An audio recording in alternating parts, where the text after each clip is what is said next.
Convene this meeting with the media to give a rejoinder to what has happened today in Kakamega.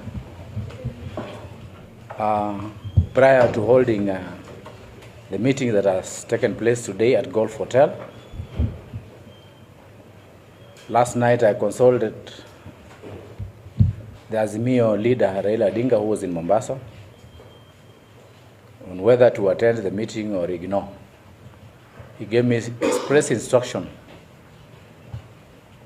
to lobby all members of parliament from Western to skip the meeting, both from Azimio and non-Azimio MPs, because the meeting was not going to discuss anything tangible in regard to the Luhya community. If there are issues regarding development, a budget of a country is not done by a Secretary General of a party. Budget is done by the executive, comprises ministers, and is taken to Parliament for approval. It is not discussed in a hotel.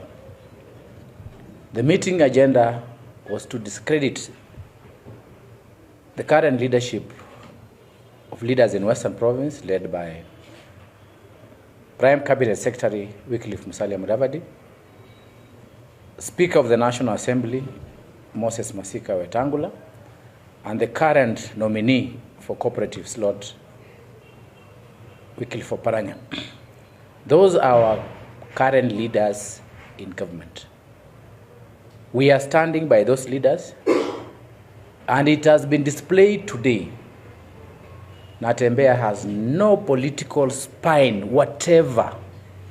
He has led today a one-man guitar. Natembeya himself was a guitarist, and the dancer was the outgoing Secretary General of UDA, Cleophas Malala.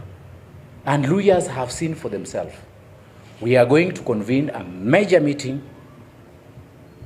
co-chaired by Musalia and Wetangula and all the MPs from Western Province to discuss the political agenda of this community in view of the broad-based government that has been placed in place by William Ruto and Raila Odinga.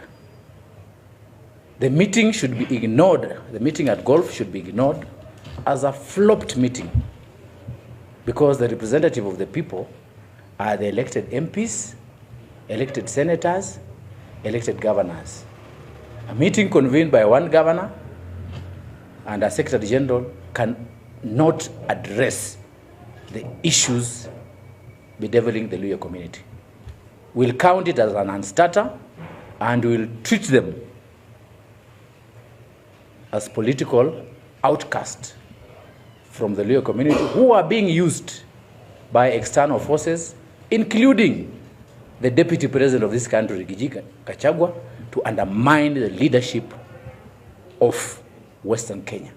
We'll stand united behind Musalia, Wetangula, Oparanya, and the rest of the leadership within the community to discuss our affairs. And we want to tell Natembeya, stop being a political stooge of enemies of the Luhya community.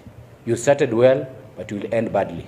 I've been elected 3 times, 10 years a member of parliament, and thirdly I was elected as the deputy governor of Kakamega. I was gunning for governorship, but I was removed from the race by Uhuru and Raila Odinga. But I said, nevertheless, I'll continue leading the Luhya community. So the meeting will be held very soon. Any question?